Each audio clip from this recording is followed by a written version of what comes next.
Yeah, so thought I'd do a few of these little excerpts. I'm gonna call them Ron's Hard Rock and Metal Tales.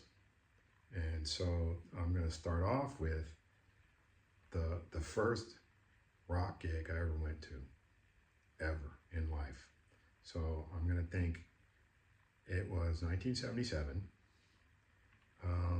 And you know, sitting there every Sunday reading the Los Angeles Times calendar section and just watching some of the most amazing concerts come through.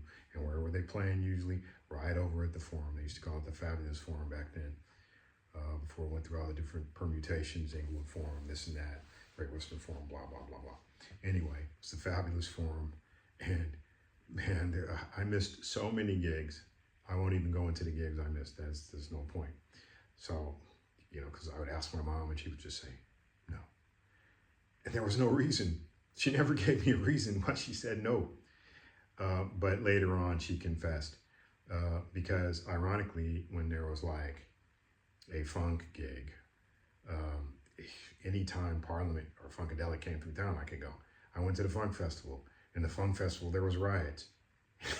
So, go figure. But she finally fessed up. She was like, yeah, I was afraid to let you go to any rock gigs because I was afraid you're going to get beat up. I'm like, what? Most of my friends from school are going to be there. So anyway, they haven't been said. So yeah, I think it was 1977. So I was 14. It was either 13 and 14, depending when the gig was. I don't remember the exact month, but you guys can look it up. So it was Angel. Angel at the Santa Monica Civic Auditorium, dude. Can you imagine? So I got into Angel because I was into Kiss, and they were label mates. So it was Kiss was on Casablanca, Parliament was on Casablanca, and Angel was on Casablanca. So I was like, Casablanca Records, that's the best record company on planet Earth, because they had these great bands there. And Angel, they were label mates. And I got into Angel, I think, because I saw them performing live on Don Kirshner's rock concert one night. And I'm not going to play too much of it because of copyright, but they were playing.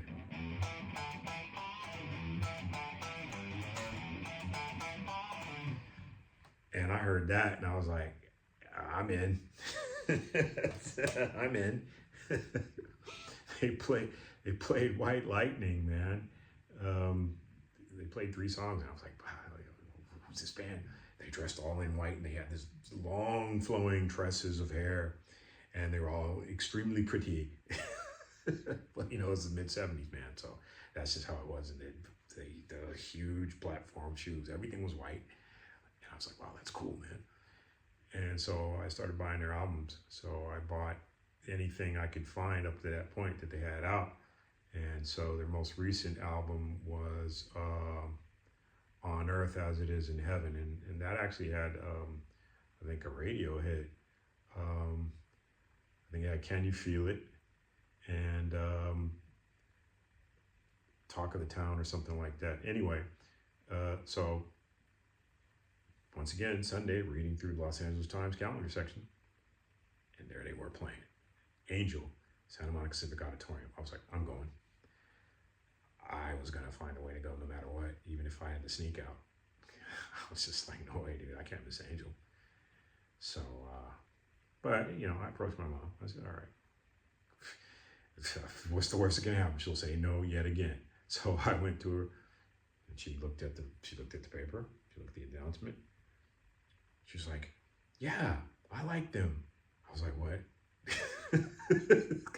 She's like, yeah, I hear you playing them in your room. I really like that singer. What's his name? I said, Frank Dimino. She said, yeah, I really like them. And I like they have these sort of orchestral arrangements. They're one of the better bands you listen to. And I was like, what? So she's like, yeah, sure, you can go, but you have to take someone. And I was like, what? Because you got to understand, man, up to that point, she'd always said no. There was never a yes for a rock concert. It was always no. So I was like, all right. So I thought, oh my God, I have to ask somebody. So I went to school. And my 2 rocker buddies at school, Jim Curtis and Corey White. Jim Curtis, he was this tall guy. He kind of looked like Jeff Baxter from the Doobie Brothers, just without the mustache. He's tall, skinny, his long, stringy hair. But could really play, this dude can play some basketball. Dude can ball, man. It was crazy. We played basketball once after school at Westchester, man. And he was just knocking down these outside shots. And you couldn't really guard him because he was like so wiry. And he'd fake, and he was so wiry, and he'd be falling back. He did these crazy fadeaways. He's all, and douche. And we were like, what? You know, because, you know, it's back then. Long-haired white guys can't play basketball. Yes, they can. Nonsense. Anyway, that's an aside. And my other rock and roll buddy, Corey White, who I kid you not, the dude looked like he could have been Edgar Winter's son, because he had this platinum blonde hair down to the middle of his back. This long platinum hair and platinum eyebrow. Everything was platinum blonde, you know. And of course, chicks were like, yeah, Corey. And he played bass, and we became good rock and roll buddies because we had the same drafting class, I think. And I had a project, and I was drafting a stage setup, and he saw that. And he was like, hey, dude, that's pretty cool, man. What kind of music you listen to? And I told him, I said, well, I listen to a little of this, a little of that. I said, what? You're into rock music? I said, yeah. Why shouldn't I be? He's like, well, most black guys aren't into rock. I said, who started rock and roll? He's like, yeah, I know all that, but you know, modern rock. I said, well, I like what I hear. If I hear something I like it, I like it. That's the end of it. I don't really care. So anyway, so I went to school, asked them. Jim wasn't really into Angel. He just wasn't his taste. Corey already had taken. He was going with some other people from school, and I was like, what? He's like, oh, dude, I'm already going. You know, somebody else is driving. I said, okay. So I was like, damn, you know, I still have to find a partner to go to the gig. So I asked a good friend, Dexter. I won't name his last name because he's kind of a celebrity, so I won't name his last name. So he doesn't. So we won't get into any of that. People who know me know who he is. So anyway, so we'll just call him Dexter X. Anyway, so we were also rocker buddies, you know, because he loved Queen, and I tried to turn him on to some different stuff, and he liked Angel. He thought Angel was cool. I was like, hey man, yeah, my mom said we can go. Gotta have a friend. And he's like, yeah, I'll go. Well, needless to say, I don't know what happened, but he somehow got himself into trouble and he got grounded. So he was under house arrest. And so I went down and I'm like, dude, it's the gig. He's like, sorry, man, I can't go. I'm like, oh, no, what am I going to do? He's like, man, can't you find somebody else? I said, I don't know anybody else. Everybody I know is going. I got an extra ticket. What am I going to do? He's like, well, you can try scalping it. I'm like, oh, no. So I went back home. Mom said, she's ready to go, ready to drop me off. I told him, I said, yeah, he can't go. He's grounded. So my mother was like, I'll go. I was like, what? She's like, I'll go with you. No. Dude, age 14, first rock gig. Did not want to go with my mom, but had no choice. So there it was. So there we go. So she drives us Santa Monica Civic. And, you know, go in. I'm trying to hide, you know, I'm trying to duck and hide, you know. So one of my school friends see me there with my mom. I was like, no. So anyway, getting to the gig. So, yeah. And this is when they had seats. So actually on the floor, they had seats. And only there was this little spot right in front of the stage where it was just the floor. But back then they would have the seats. They wouldn't clear all the chairs out. We were sitting in the risers in the back. So it was cool. So I had a good overview. And I even saw some of my friends down, you know, in the seats below. And so they came on. And Angel had promised a show unlike anything that anyone had ever seen. And they delivered. First off, they did prestidigitation. Now, if you don't know what prestidigitation is, it's magic. They actually just appeared on stage. It was like, you know, sort of David Copperfield kind of thing. The roadies would pull out, you know, a big, like, closet container, you know, and it was framed, and then they would open it front and back, side and side. There was nobody in there. Then they would close it, and then you would hear this, you know, and then they would play some, because they were playing this kind of music in the background, kind of. haunting music, kind of some tritonal stuff, and the crowd was all, and each musician would just appear, dude. I don't know how they did that. It's pretty impressive. And they did that for all the band members. And then as the band member would come out, people recognize who it is, and the announcer would be like, yeah, so whoever it was, Barry Brandt, drums, Greg Giuffria, keyboards, Felix Robinson, bass, you know, and then they did it. And of course, the loudest applause was for Punky Meadows. And he came out and he was all pretty. You know, Frank Zappa made him the butt of some jokes and also some tunes. But anyway, but they were cool, man. So anyway, you know, dude, I'm 14 years old. My first rock concert, I was loving it. And then they started playing, man, and they sounded great. And also, it's part of history, actual piece of history. They recorded their live album at that gig, Live Without a Net. And I'm there, whistling, trying to whistle.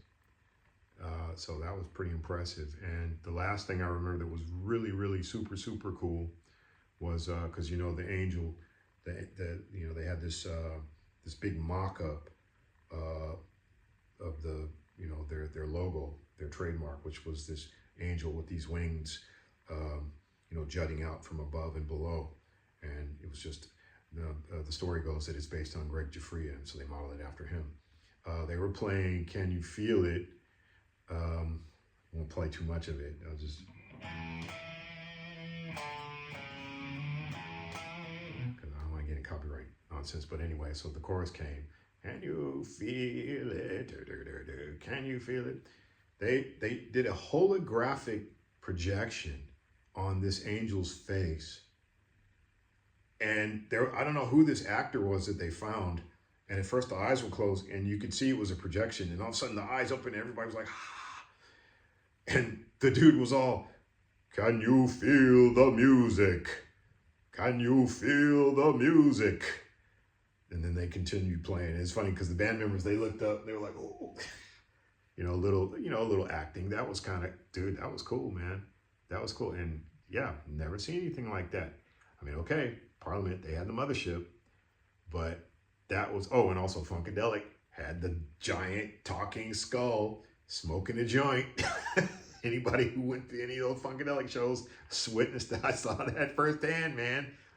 I forgot who it was, but they had like this giant lighter, and that thing actually lit. They hit some kind of mechanism, and this huge flame flew out of that thing and lit that joint.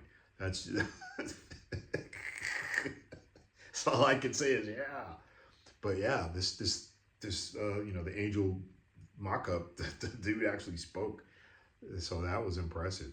So yeah, and then so make a long story short, so after the gig, you know, I was all, oh wow, man, yeah, my first rock gig. I felt official. I felt like, you know, I'd been officially branded. Yeah, I'm a real rocker.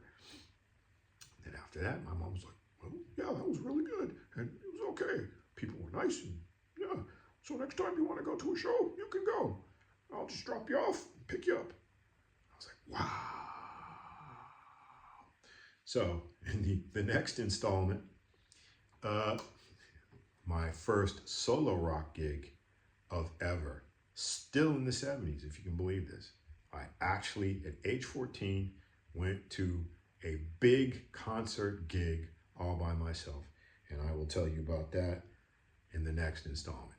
So thanks for listening. I hope you dig it. And hey, don't forget, check out Ron Ladian Productions at YouTube. A lot of cool content over there, especially if like guitar gear, demos, and reviews, and also other items over at Instagram. And that's Ron Ladian 2. Ron Ladian 2 at Instagram. All right, take care.